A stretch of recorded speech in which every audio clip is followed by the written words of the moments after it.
குரு பெயர்ச்சி, சனி பெயர்ச்சி, ராகுகேது பெயர்ச்சி பற்றிய அறிவு தற்போது பெருகி இருக்கிறது. இவை மனித வாழ்வில் தாக்கத்தை ஏற்படுத்துவதாக நம்புகின்றனர். கிரகங்கள் ஒரு ராசியிலிருந்து மற்றொரு ராசிக்கு செல்லும் காலத்தையே கிரக பெயர்ச்சி என்பர். இதற்கான காலம் தெரியுமா? சூரியன் ஒரு மாதம். ஒவ்வொரு தமிழ் மாத முதல் தேதியிலும் சூரியன் ஒரு ராசியில் இருந்து அடுத்த ராசிக்கு இடம்பெயரும்.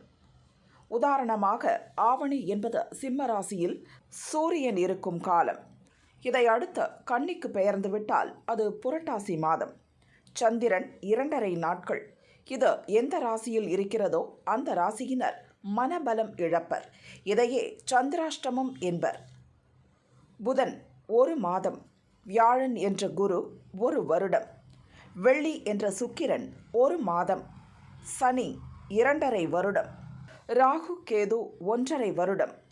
சனி, குரு, ராகு, கேதுவின் சஞ்சார காலம் மட்டும் சிறிதளவு அவ்வப்போது மாறுபடும்.